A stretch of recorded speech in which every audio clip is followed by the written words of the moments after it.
Tawa masih pecah ketika ibu mertua menunjuk wajahku dan berteriak. Dasar menantu miskin, numpang hidup, tapi sok suci. Aku hanya diam, menunduk, sampai tiba-tiba, sebuah mobil mewah berhenti di tamu hajatan. Seorang sopir turun, lalu dengan suara lantang berkata, "Pagi itu, seperti biasa, aku bangun lebih awal dari siapapun di rumah ini. Ayam belum sempat berkokok, tapi air sudah kutimba. Dapur sudah kuhidupkan. Bukan karena aku pekerja rumah tangga, tapi karena aku menantu yang tinggal di rumah mertua.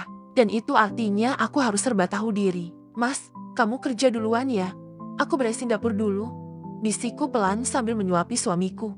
Fajar, sarapan sederhana hasil sisa semalam. Dia hanya mengangguk kecil, lalu berlalu keluar tanpa banyak bicara. Sudah beberapa bulan terakhir kami begini dingin, datar, tak banyak kata. Bukan karena kami saling membenci, tapi lebih karena tekanan dari luar yang membuat kami lelah. Apalagi setelah aku memutuskan keluar dari pekerjaanku sebagai guru honorer karena alasan pribadi yang tak bisa kusampaikan ke siapapun. Sejak itu, aku benar-benar seperti bayangan di rumah ini. Di dapur, aroma tumis tangku menguat, tapi bukan aroma itu yang paling kuat pagi ini. Suara khas ibu mertuaku, Bu Marni, menggema dari ruang tengah sambil menyeruput kopi. Gimana sih menantu zaman? Sekarang, enggak punya kerja, cuma bisa makan tidur. Tapi gayanya kayak Tuan Putri, katanya keras-keras, seolah ingin memastikan aku mendengar. Padahal cuma kami berdua yang ada di rumah saat itu. Aku hanya menelan ludah, pura-pura sibuk dengan wajan. Kupikir, lebih baik diam daripada menjawab, karena setiap kali aku bicara, jawabannya hanya dua, disalahkan atau dianggap membantah. Dulu saya juga jadi menantu, tapi ya tahu diri. Kalau belum bisa bantu materi, ya bantu tenaga. Lah ini, udah, numpang. Enggak nyumbang apa-apa. Malah suka sok bijak. Lanjutnya lagi, aku menunduk. Keringat bercampur air mata menetes diam-diam. Tapi aku tetap sibuk mengaduk sayur. Seolah semua baik-baik saja. Tinggal di rumah mertua bukan pilihanku. Setelah menikah, aku dan Fajar memang berencana mandiri. Tapi, ketika ayahnya sakit parah dan butuh perawatan, kami pulang ke rumah ini. Setelah beliau wafat, kami tak pernah benar-benar keluar lagi.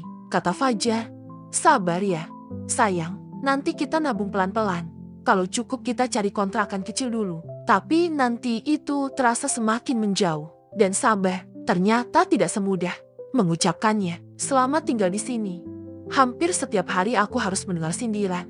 Dari ibu mertuaku, dari adik iparku, bahkan dari tetangga yang suka bergosip di warung depan. 3 hari yang lalu, saat aku membeli sabun cuci di warung, aku sempat mendengar dua ibu-ibu berbicara pelan tapi cukup jelas. "Itu loh, Sari, menantunya, Bu Marni. Katanya dulu kerja. Sekarang kok nganggur ya? Numpang terus hidupnya." "Iya, katanya suaminya juga kerja serabutan." Hadeh, semoga anakku nggak dapat menantu kayak gitu. Aku hanya tersenyum getir dan melangkah pergi. Bukan karena aku tak mampu menjawab, tapi aku sudah terlalu sering menjadi bahan bisik-bisik. Aku tahu, mereka tidak tahu apa yang sebenarnya terjadi, dan mungkin memang tak perlu tahu. Hari Sabtu sore, suasana rumah mulai sibuk. Tetangga sebelah akan mengadakan hajatan besar. Ibu mertuaku dan keluarga besar mulai bersiap-siap untuk menyumbang dan ikut serta membantu. Kakak iparku membawa beras 1 karung dan ayam potong 2 ekor. Adik iparku menyumbang amplop berisi uang cukup banyak. Semua sibuk membicarakan sumbangan masing-masing. Lalu, seperti biasa, aku hanya diam di sudut ruang tamu. Dan seperti sudah menjadi ritual, Ibu Marni kembali mengeluarkan kalimat andalannya. "Sari, kamu mau nyumbang apa? Atau cukup nyumbang tenaga aja? Ya, tapi jangan cuci piring sambil nangis. Nanti piringnya ikut sedih."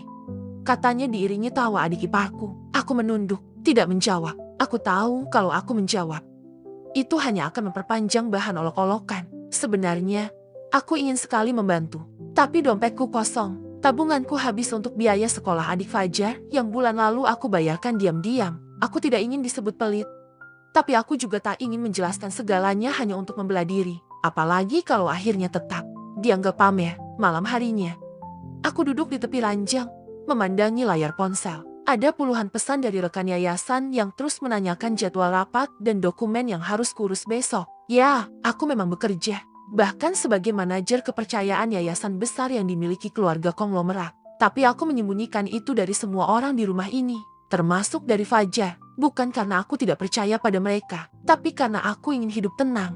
Aku tahu, jika mereka tahu, aku tidak akan lagi punya ruang untuk diam. Segala keputusan, setiap rupiah, akan dituntut dan diatur. Selama ini, aku memilih menjadi Sari yang sederhana, yang katanya numpang hidup, yang katanya tak punya penghasilan. Padahal diam-diam, akulah yang membantu mencicil rumah ini. Dengan namanya Fajar, aku ingin dianggap karena hatiku, bukan karena uangku. Tapi, sampai kapan aku bisa diam? Keesokan harinya, hajatan dimulai. Aku datang pagi-pagi dengan niat membantu, tanpa make up, tanpa perhiasan. Hanya membawa niat baik, tapi niat baik saja rupanya tak pernah cukup di mata orang yang telanjur membencimu. Aku baru saja menatap piring di meja dapur ketika Ibu Marni datang. Berdiri di tengah keramaian, dan dengan suara lantang berteriak, itu yang bantuin cuci piring siapa? Oh alah, menantu saya. Maaf ya, ibu-ibu, dia emang gak nyumbang apa-apa. Cuma bisa bantu nyuci, ya. Daripada enggak ngapa-ngapain. Tawa meledak, tamu-tamu menoleh ke arahku sambil menahan geli. Maklum, dia nggak kerja, numpang hidup. Tapi kadang gayanya kayak ustazah. Sok suci, dadaku sesak. Suara mereka seperti palu yang memukul. Hati, aku ingin lari. Tapi kakiku tak mampu bergerak. Aku hanya bisa menunduk, menahan air mata yang nyaris tumpah. Lalu, TINNN. Suara klakson mobil yang kencang tiba-tiba terdengar dari depan rumah. Semua kepala refleks menoleh. Sebuah mobil mewah hitam mengilap berhenti perlahan. Pintu bagian sopir terbuka. Seorang pria berseragam rapi keluar dengan langkah cepat. Ia berdiri di tengah halaman hajatan yang mulai sunyi. Permisi, Ibu Sari, katanya lantang. Aku mendongak. Semua orang memandangku. Direktur kami menitipkan dokumen untuk Ibu bawa ke rapat yayasan siang ini. Sunyi. Dan saat itu, semua yang pernah merendahkanku hanya bisa terpaku. Apakah kau masih mengira aku sekadar menantu tak tahu malu? Suasana hajatan mendadak hening. Beberapa tamu terdiam.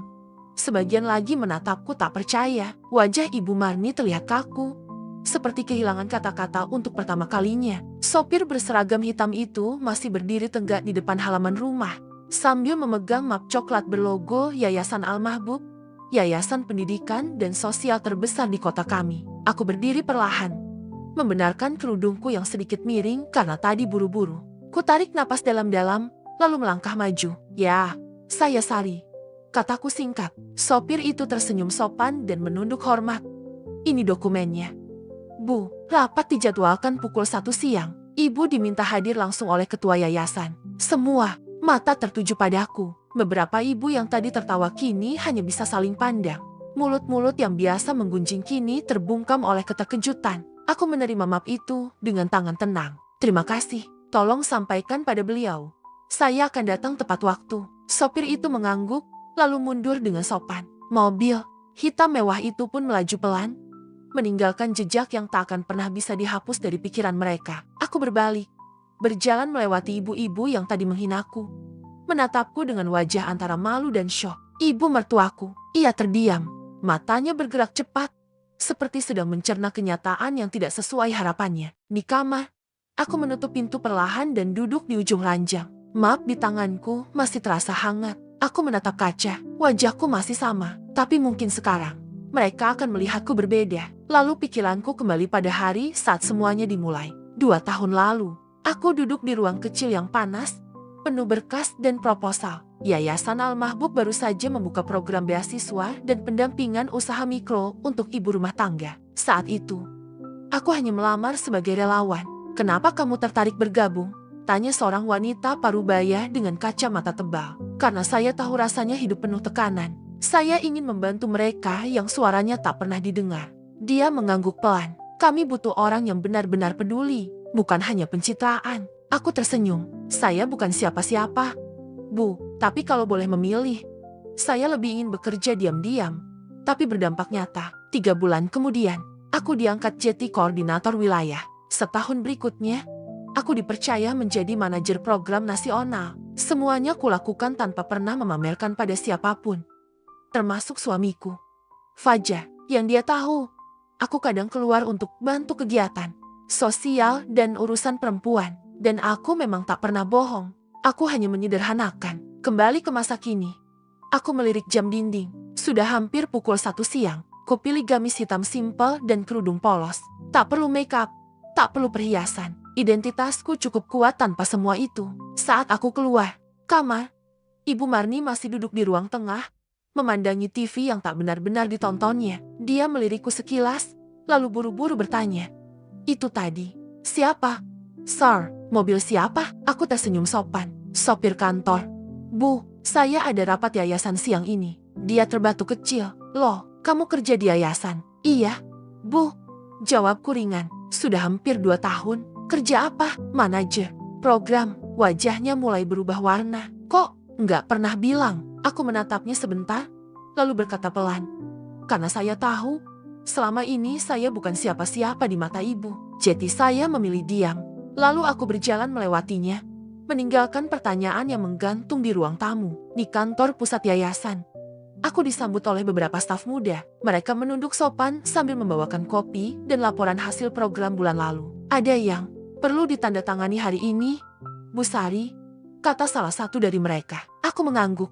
"Taruh di meja, kita bahas setelah rapat." Di ruangan besar berpanel kayu itu, aku kembali menjadi diriku yang lain. Tegas, dihormati, dipercaya, tidak ada yang merendahkan atau mencemooh karena status sosial. Di sini, yang dinilai adalah kerja keras dan ketulusan. Di tempat ini, aku merasa berharga. Sore hari, saat kembali ke rumah, aku mendengar suara tetangga-tetangga yang sengaja dikeraskan. Bu Marni nggak nyangka ya, menantunya ternyata orang penting di yayasan besar itu.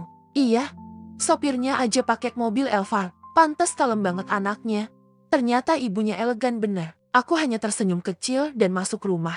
Ibu mertuaku masih duduk di tempat yang sama. Kali ini, wajahnya tak setegas pagi tadi. Seperti sedang menahan sesuatu. "Sari," panggilnya pelan. "Kamu capek ya? Udah makan?" Aku terdiam. Itu pertama kalinya dalam 4 tahun pernikahan, beliau menanyakan keadaanku. Dan itu cukup membuat hatiku hangat. Suasana rumah mendadak berubah. Biasanya penuh dengan nada tinggi dari Ibu Marni. Omelan tentang piring kotor, cucian menumpuk, atau soal uang belanja yang katanya makin boros tiap hari. Tapi hari ini, senyap. Bahkan suara detik jam dinding terdengar seperti gema di rumah yang sempit ini. Aku baru saja selesai syalat maghrib saat fajar. Suamiku pulang. Kemejanya kusut, dasinya miring, dan wajahnya terlihat lelah seperti biasa. Tapi ada sesuatu yang berbeda dari caranya memandangku malam ini. Matanya tajam, penuh tanya. "Sari," sapanya sambil melepas sepatu. Aku hanya tersenyum kecil. "Kamu capek? Mau aku ambilin teh?" "Enggak usah, aku mau nanya." Jawabnya cepat, suaranya pelan, tapi nadanya serius. "Tadi, mobil siapa yang kesini?" Aku mengangguk pelan. "Mobil kantor yayasan. Aku ada rapat siang tadi." "Yayasan?" Ia mengerutkan dahi. "Maksudnya, tempat kamu biasa bantu-bantu sosial itu, bukan sekadar bantu-bantu."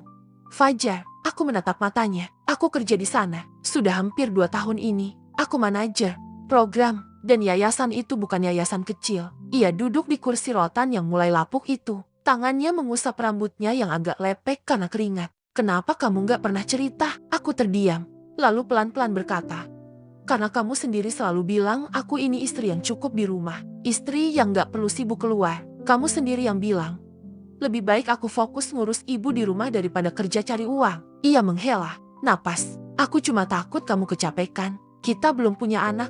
Sari, aku cuma pengen kamu istirahat. Nggak usah mikir berat." Aku mengangguk, dan aku ngerti itu. Tapi aku juga pengen punya ruang sendiri. Fajar bukan cuma jadi pelayan di rumah ini. Suasana hening sejenak. Lalu ia bertanya lagi, lebih pelan, "Selama ini, gaji kamu segede apa sih? Sampai sopirnya kayak gitu?" Aku tersenyum kecil. "Cukup, Fajar. Cukup untuk bayar cicilan rumah ibu selama 6 bulan terakhir. Cukup untuk belanja dapur setiap minggu.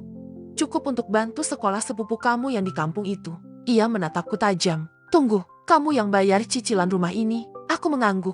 "Iya, tapi atas nama kamu. Aku minta ke yayasan agar pembayaran tidak mencantumkan nama asliku. Aku cuma enggak pengen pamer." Fajar bangkit berdiri, mondar-mandir, antara bingung, malu, dan kagum. "Kenapa kamu gak cerita semua ini dari dulu?" "Sor, aku suami kamu." Aku menarik napas panjang. "Karena kamu juga gak pernah tanya. Dan karena aku tahu, ibu akan semakin tidak suka kalau tahu aku punya penghasilan lebih besar darimu." Aku memilih diam. Tapi bukan berarti aku nggak berjuang. Malam itu, aku tidur dalam diam. Fajar juga begitu. Tak ada kata-kata manis seperti biasanya. Tapi aku tahu, pikirannya sedang bergejolak.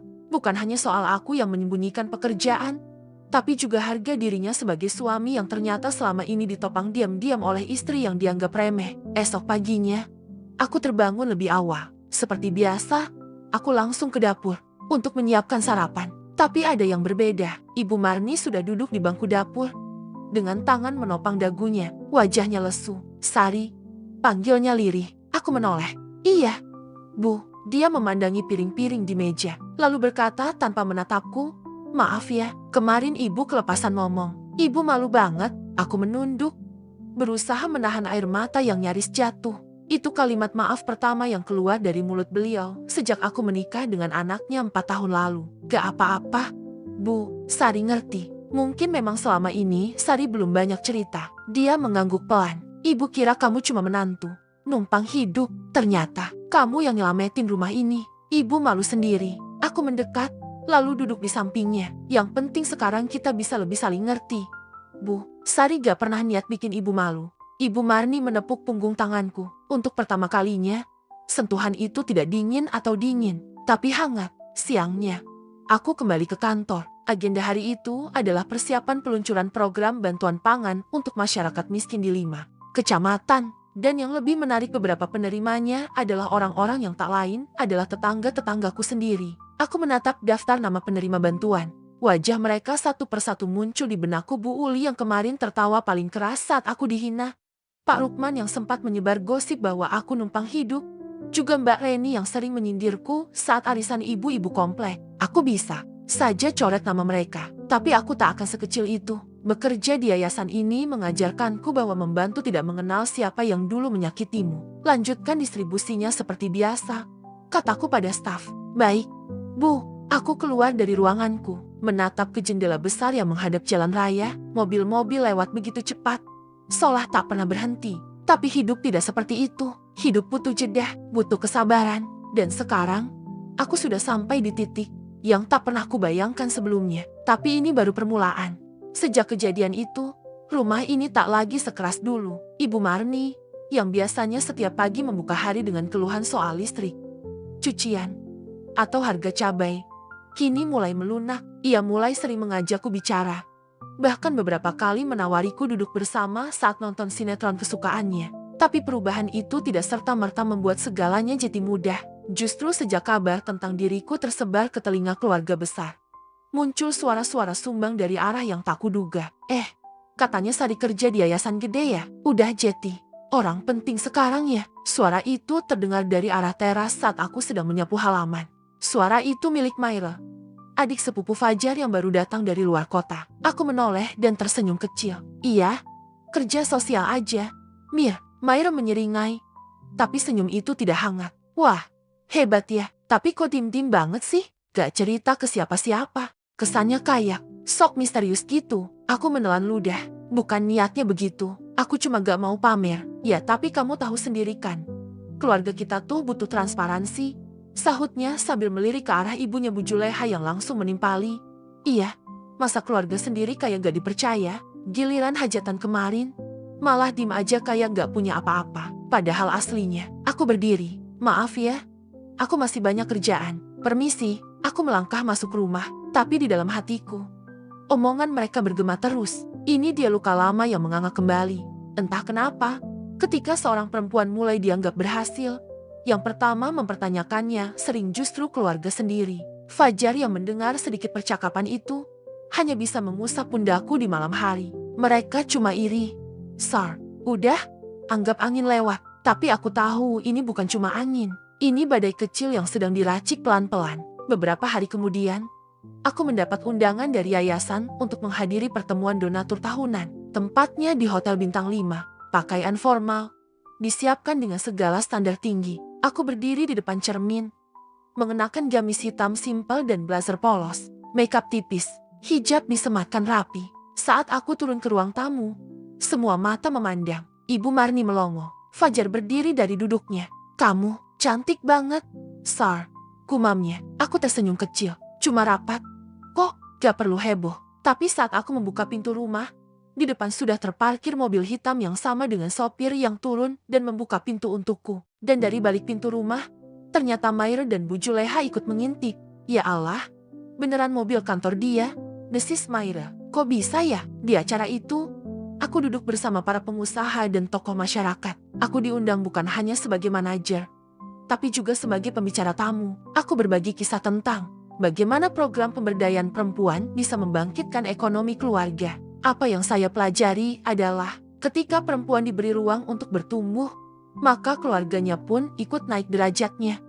Ucapku di hadapan mereka. Sayangnya, seringkali orang terdekat justru yang pertama menertawakan langkah kita. Semua hadirin memberi tepuk tangan, tapi di mataku, yang terbayang justru wajah ibu mertua, Maira, dan semua yang pernah menertawakanku. Setelah acara selesai, aku dihampiri oleh seorang pria tua, rambutnya memutih, tapi posturnya masih tegak. Kamu Sari? Ya, tanyanya. Aku mengangguk.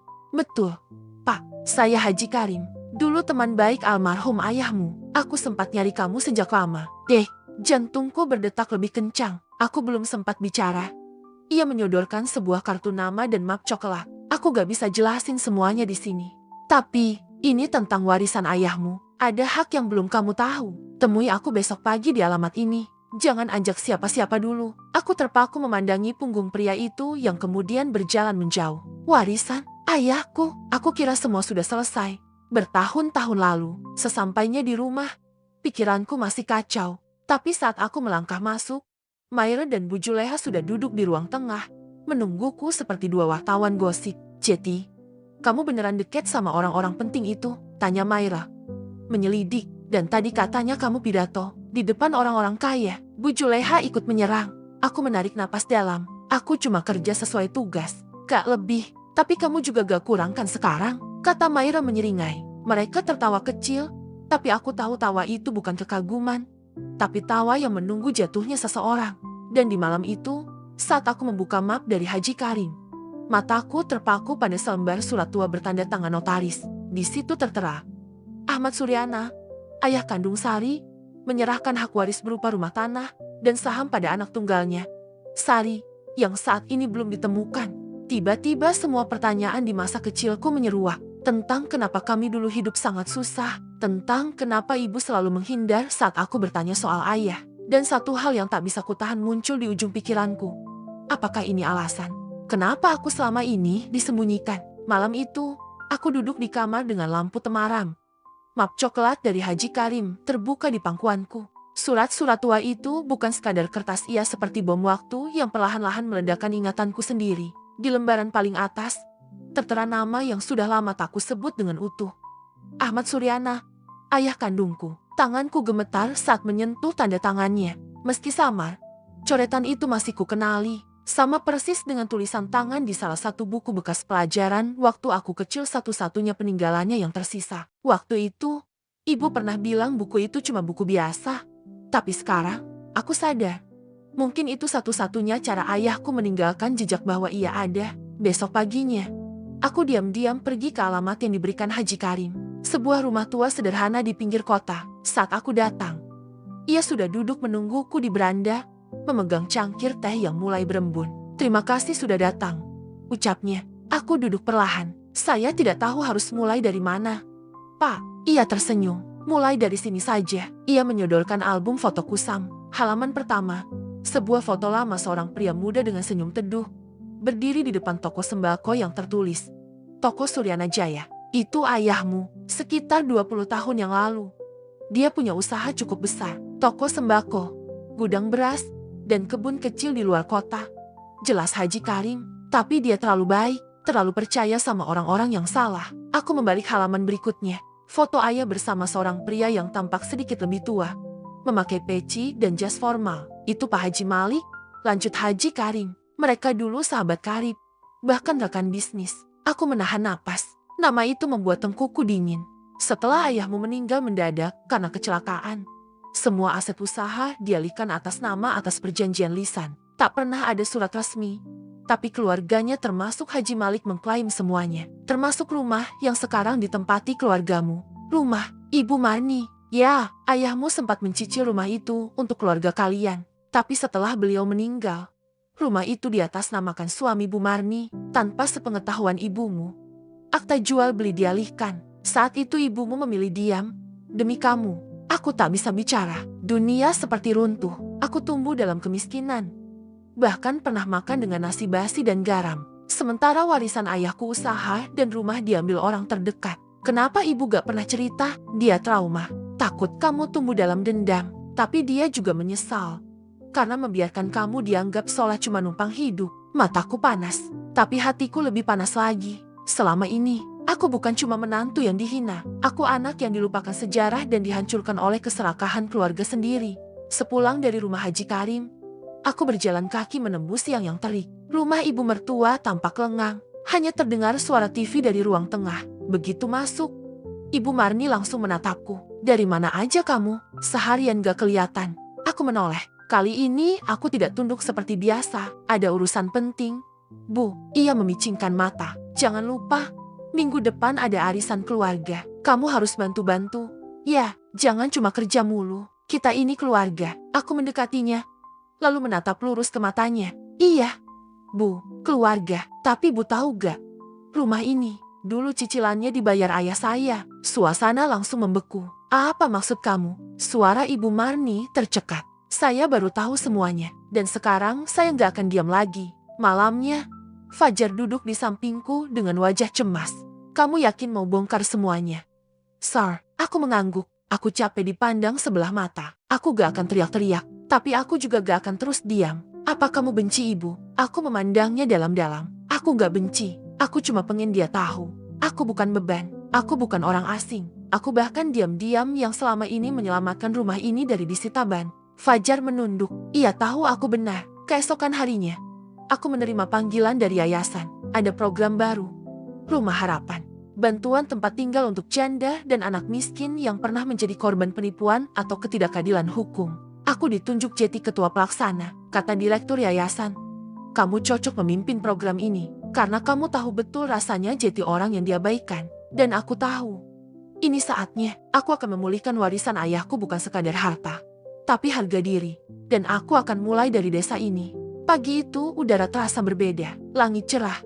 Tapi hatiku dipenuhi awan gelap dan terang sekaligus. Di depan laptop, aku menyempurnakan presentasi untuk program baru yayasan. Rumah Harapan. Program ini bukan sekadar bantuan tempat tinggal. Ini tentang memberikan martabat kembali kepada mereka yang pernah diperlakukan tak adil. Mereka yang diam, menelan pil pahit kehidupan, seperti yang pernah kulalui. Yayasan menunjukku sebagai ketua pelaksana. Dan hari ini, aku harus menyampaikan langsung di depan forum desa termasuk para tokoh masyarakat. Termasuk Pak Haji Malik. Selamat pagi, Bapak Ibu sekalian. Ucapku di aula desa dengan suara mantap. Semua mata tertuju padaku. Beberapa di antara mereka tidak sadar bahwa perempuan yang mereka remehkan selama ini kini berdiri di hadapan mereka sebagai sosok yang sangat berpengaruh. Aku menjelaskan program Rumah Harapan dengan tenang. Kriterianya, siapa saja yang bisa dibantu, dan proses seleksinya. Tak ada yang aku sembunyikan. Aku tunjukkan rekam data, berapa banyak keluarga miskin yang pernah kita bantu, termasuk beberapa tetangga yang kini duduk di depanku. Tak menyadari bahwa mereka adalah penerima manfaat dari program yang kupegang. Suasana hening, lalu suara berat menginterupsi. Maaf, saya mau bertanya. Aku menoleh. Wajah itu tak asing. Pak Haji Malik berdiri, tangannya menggenggam tongkat kayu, matanya menajam menatapku. Program ini dana dari mana? Jangan-jangan cuma cara lain orang kota mau kendalikan desa. Beberapa orang mengangguk ragu. Aku menghela napas pelan. Dana berasal dari yayasan milik keluarga besar konglomerat yang sudah berdiri lebih dari 20 tahun. Semua laporan keuangan diaudit dan transparan. Kami tidak butuh balas budi. Kami cuma ingin membantu mereka yang selama ini tak pernah didengar. Pak Haji Malik tak bicara, tapi aku bisa melihat ketegangan di wajahnya. Ia tahu, aku bukan perempuan lugu yang bisa dianggap angin lalu. Selesai acara, beberapa warga menghampiriku. Salah satunya Buati, janda 3 anak. Mbak Sari, jadi selama ini, bantuan sembako yang saya terima setiap bulan dari Mbak, aku tersenyum kecil. Dari yayasan, tapi ya, saya yang mendata dan ajukan nama ibu waktu itu. Ia menatapku dengan mata berkaca. Maaf, saya ikut-ikutan waktu itu ngetawain Mbak pas di hajatan. Saya nggak tahu. Aku memegang tangannya. Saya nggak simpan dendam. Bu, kalau saya masih sakit hati, saya nggak akan bantu siapapun. Namun, berita tentang pertemuan itu cepat menyebar. Sore harinya, Ibu Marni langsung menggebrak pintu kamarku. Wajahnya tegang. Kamu pikir kamu siapa? Pamer-pamer di depan warga. Sok jadi pahlawan. Aku menutup laptopku. Bu, itu bukan pamer. Itu kerja saya. Saya diminta yayasan untuk memimpin program ini. Ia tertawa sinis. Jangan pikir kamu bisa naik derajat cuma karena bawa nama yayasan. Tetap aja kamu tinggal di rumah ini karena belas kasih kami. Aku berdiri. Kali ini dengan kepala tegak. Belas kasih, Bu? Rumah ini sejak 2 tahun lalu saya yang bayar cicilannya atas nama Fajar. Iya, tapi saya yang transfer setiap bulan. Ibu Marni mematung. Saya diam karena saya tahu Bu gak akan percaya. Tapi saya gak akan terus dihina. Saya kerja keras. Bu, saya gak malu hidup sederhana. Tapi saya malu kalau terus dianggap tak berguna. Untuk pertama kalinya, Ibu Marni tak bisa berkata-kata. Ia menatapku seperti melihat sosok yang asing. Dan memang, aku bukan lagi Sari yang dulu. Malam itu, Fajar masuk kamar sambil membawa 2 cangkir teh. Aku dengar ibu ribut lagi. Aku mengangguk. Aku gak marah, tapi aku juga gak mau terus-menerus diinjak. Fajar duduk di sebelahku, menghela napas panjang. Sejujurnya, Sar, aku malu. Aku baru tahu sekarang betapa besar pengorbanan kamu selama ini. Bahkan, aku pun gak tahu kamu yang nyicil rumah ini. Aku menggenggam tangannya. Aku cuma pengen hidup tenang. Tapi ternyata dia bukan pilihan terbaik. Ia menunduk. Aku dukung kamu, sekarang dan seterusnya. Namun saat aku mulai merasa sedikit lega, kabar tak terduga datang keesokan paginya. Salah satu pengurus yayasan menelepon dengan suara terburu-buru. Sari, ada masalah besar. Salah satu tokoh desa, Haji Malik, melaporkan kita ke media lokal. Katanya kita menyusupkan agenda politik lewat program bantuan. Aku terdiam. Dan yang lebih parah, beberapa donatur mulai mempertanyakan integritas kita. Dadaku sesak. Ini bukan lagi tentang harga diriku. Ini mulai menyentuh pekerjaan dan reputasi seluruh yayasan. Musuh sebenarnya telah bergerak, dan mereka tidak akan mundur. Aku duduk di ruang kerja yayasan, tangan menggenggam ponsel yang terus bergetar. Notifikasi masuk bertubi-tubi. Grup WhatsApp yayasan ramai oleh pesan dari pengurus pusat, para donatur, dan relawan yang resah. Semuanya menanyakan satu hal yang sama. Apa benar Sari terlibat dalam kampanye terselubung di desa? Salah satu link berita lokal terpampang di layar ponsel. Program bantuan rumah diduga bermuatan politik. Warga minta transparansi dana. Wajahku terpampang di sana, lengkap dengan kutipan palsu yang katanya kuucapkan saat rapat desa. Aku tahu siapa dalangnya. Tak lain dan tak bukan Pak Haji Malik. Ia takut kehilangan pengaruh di desa. Dan satu-satunya cara yang ia tahu untuk menjatuhkan seseorang adalah lewat fitnah. Kamu harus mengklarifikasi, Sar, kata Mbak Fitri, kepala yayasan. Dalam video call siang itu, wajahnya tegang. Aku akan. Jawabku mantap, tapi bukan sekarang. Aku tahu Pak Haji belum selesai. Dia sedang memancing reaksi kita. Mbak Fitri mengangguk pelan. Aku percaya kamu, tapi ingat, ada donatur besar yang sudah mulai tarik dukungan. Kita nggak bisa tunggu terlalu lama. Aku menatap layar. Rasanya dadaku penuh sesak. Tapi aku tidak akan lari. Sore itu, aku pulang ke rumah. Suasana di dalam rumah seperti medan perang yang sepi. Ibu Marni duduk di ruang tamu, menatapku tajam sambil memegang ponsel. Lihat nih, bentaknya sambil menunjukkan berita viral. Malu-maluin. Keluarga, kamu bikin aib. Sudah numpang. Sekarang bawa nama buruk ke sini. Aku menatapnya. Kali ini tanpa menunduk. Saya tidak melakukan kesalahan. Fitnah itu bukan dari saya, tapi saya akan buktikan kebenarannya. Ia tertawa sinis. Ah, sok kuat. Sekali miskin tetap miskin. Gak usah sok bener. Aku menarik napas panjang. Saya gak pernah minta dihormati, Bu. Tapi saya juga bukan karung beras yang bisa seenaknya dilempar. Saya kerja keras, dan saya akan buktikan semuanya. Keesokan harinya, aku sengaja datang ke balai desa. Di sana, Pak Haji sedang duduk bersama beberapa perangkat desa dan wartawan lokal. Begitu aku masuk, semua mata menatapku. Beberapa tersenyum sinis, beberapa menunjukkan wajah tak percaya. Aku berdiri di tengah ruangan. Permisi, saya Sari. Saya ingin menjelaskan beberapa hal. Pak Haji menyeringai. Sudah telat.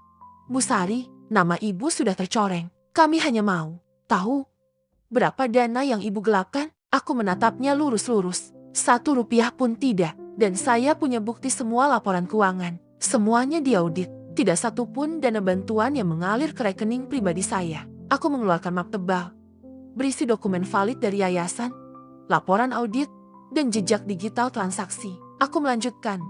Saya juga membawa testimoni dari 15 warga yang menerima bantuan termasuk Bu Ati, Pak Darto, dan bahkan adik dari Pak Haji sendiri yang rumahnya direnovasi lewat program kami. Ruangan mendadak hening. Mata Pak Haji membelalak. Apa maksud kamu? Saya tidak menyebarkan berita bohong, Pak, tapi saya tahu siapa yang menyebarkan fitnah. Dan kalau diperlukan, saya siap tempuh jalur hukum. Sorot mata Pak Haji mulai gelisah. Ia tak menyangka aku datang dengan bukti selengkap ini. Malamnya, sebuah email masuk dari pengurus yayasan pusat.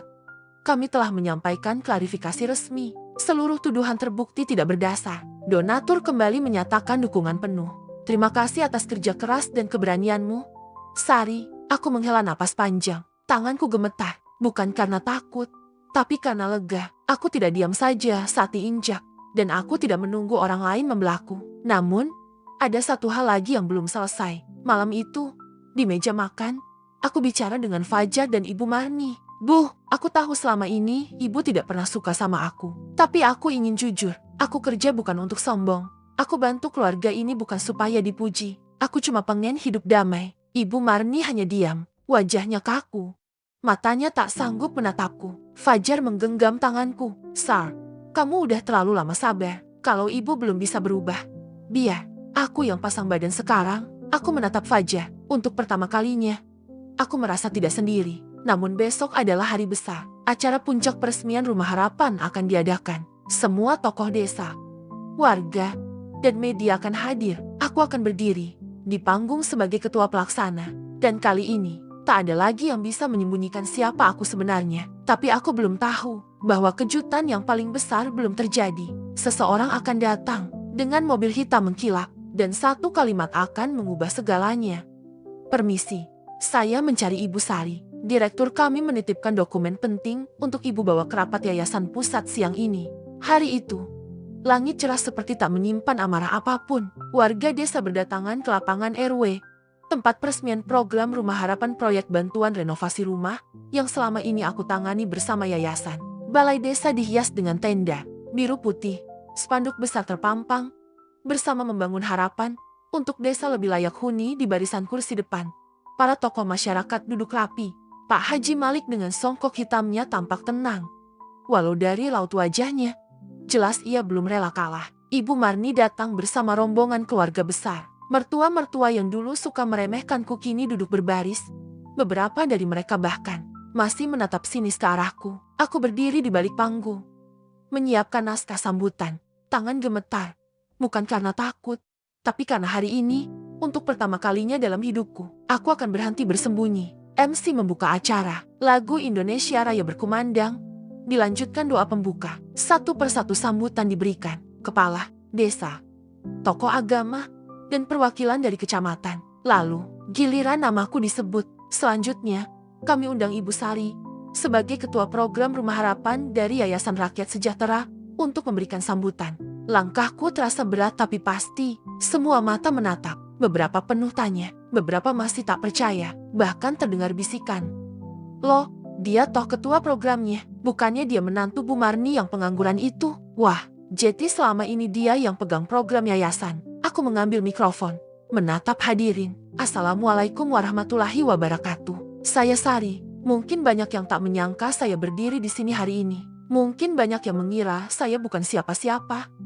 Hanya perempuan biasa yang hidup numpang di rumah mertua. Tapi saya percaya, bukan gelar atau harta yang membuat seseorang dihormati, melainkan niat baik dan kerja kerasnya. Suara riuh kecil terdengar. Pak Haji tampak gelisah. Saya bekerja untuk yayasan ini sejak bertahun-tahun lalu, tanpa gembar-gembor, karena saya percaya, kebaikan tak harus disorot. Tapi hari ini saya berdiri di sini bukan untuk pamer, melainkan untuk membuka mata, bahwa setiap orang punya sisi yang tak kita lihat. Maka jangan pernah remehkan siapapun, hanya karena kamu pikir kamu lebih tinggi darinya. Tepuk tangan mulai terdengar, tapi belum selesai. Tiba-tiba, TIN, suara klakson mobil mewah memecah suasana. Sebuah mobil hitam berhenti di depan lapangan. Semua orang menoleh, pintu depan terbuka.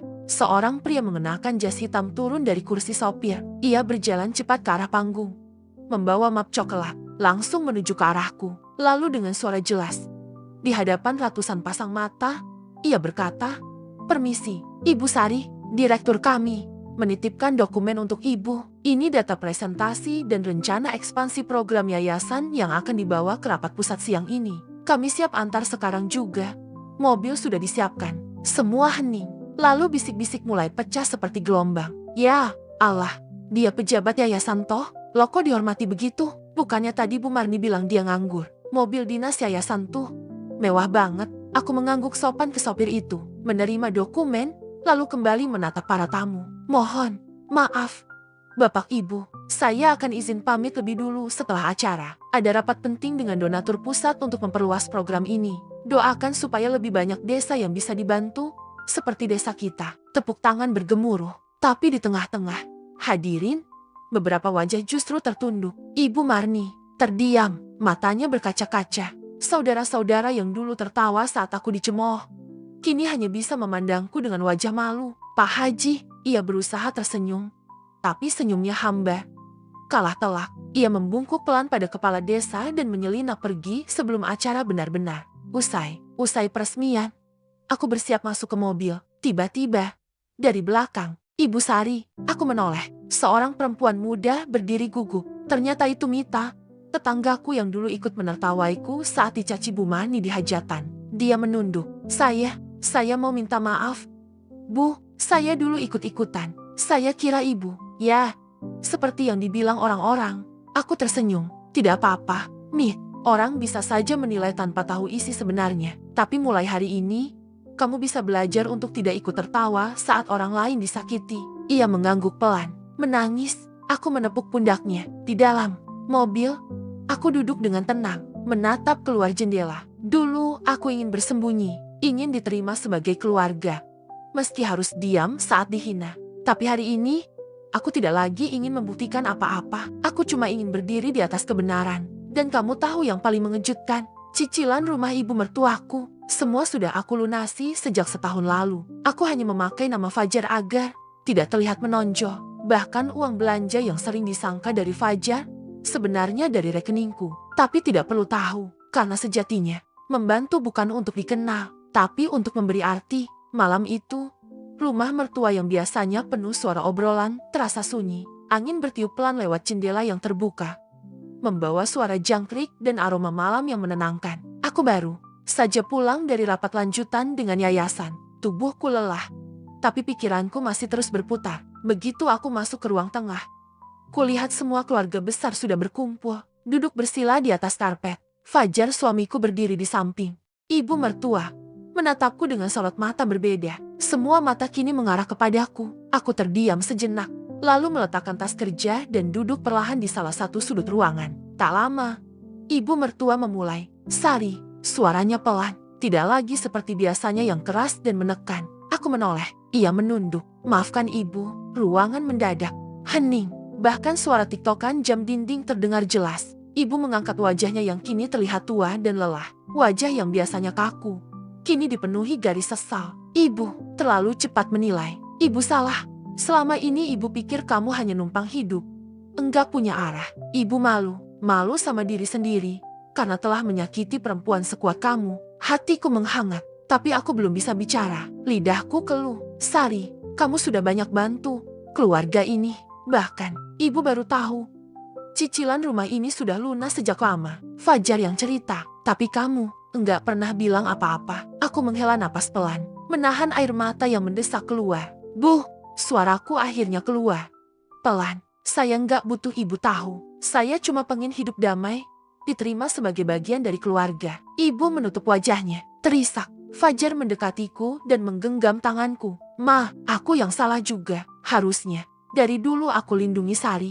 Tapi aku terlalu takut sama tekanan keluarga. Terlalu lemah buat berdiri di sisi istri sendiri." Beberapa saudara yang dulu ikut mencibir kini tertunduk. Ada yang menangis diam-diam. Suasana rumah ini tidak lagi hangat dengan canda, tapi dengan sesal dan permintaan maaf yang terlambat. Setelah malam itu, segalanya mulai berubah. Ibu Jeti lebih sering tersenyum.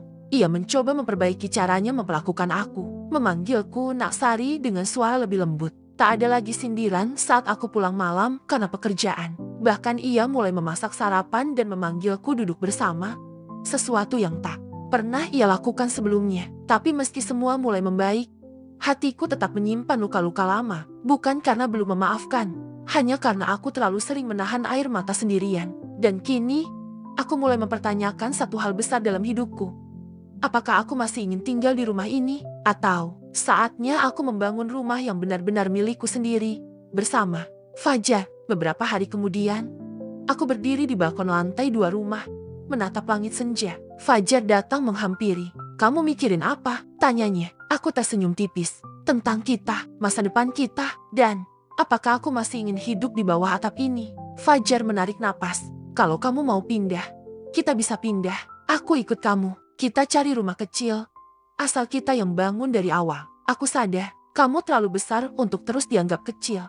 Di sini, aku menatapnya dalam. Ini pertama kalinya Fajar benar-benar bicara dari hati. Malam itu, aku membuka lemari kecil di kamar, mengambil kotak tua yang berisi mimpi-mimpi lamaku, catatan, gambar rumah kecil, dan kutipan motivasi yang dulu kutulis saat masih jadi perempuan yang dicibir sebagai numpang hidup. Aku menatap semua itu dan tersenyum. Sudah waktunya, bukan untuk membalas, tapi untuk melangkah.